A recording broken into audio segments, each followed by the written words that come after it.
There are many ways that managers can catalyze breakthroughs for others. For example, here's a technique that I learned when I was doing 25 back-to-back training sessions for one particular company. I would sit at the bottom of their large office building. There was a Starbucks there, as there is in every good office building. And I would notice the people who are in line and sitting at all the different various tables and how they listened to each other or didn't listen to each other.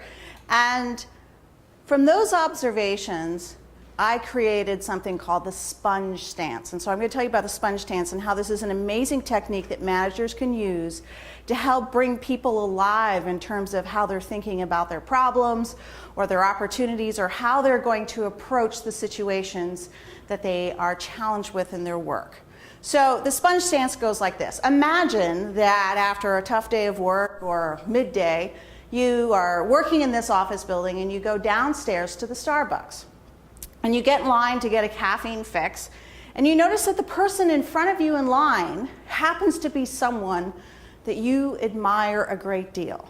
Now, for the purposes of this story, you can imagine anyone. You can imagine a sports star, an author, someone who is no longer alive. It could be Gandhi, it could be anyone. Just someone who you really admire their work.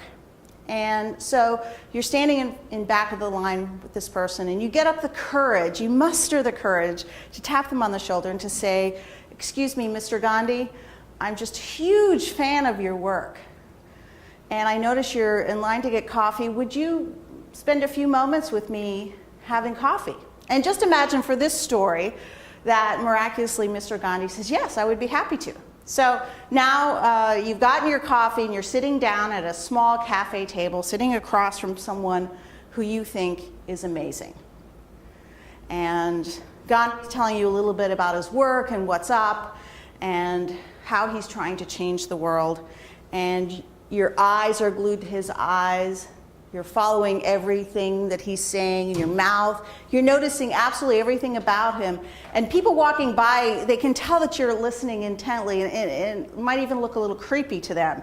But you are zoomed into this person because you think they're amazing. Well, imagine if, not all the time, because managers and leaders don't have the time to do this all the time, but just imagine if every now and then you gave one of your employees this same kind of listening that told them that you think they're amazing.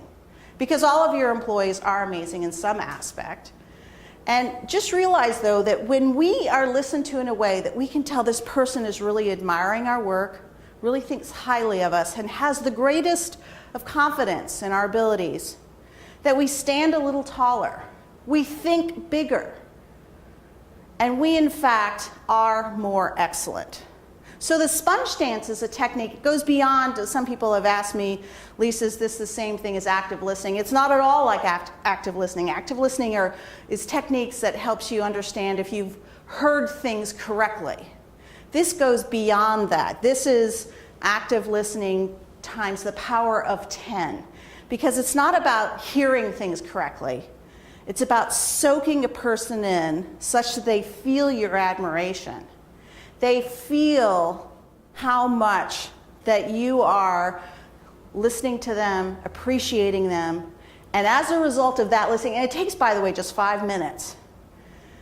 As a result of that, they actually become a bigger version of themselves and they do their best work. So one way that managers can catalyze breakthroughs is to, every now and then, even just once a week for one person who works for you, assume the sponge stance.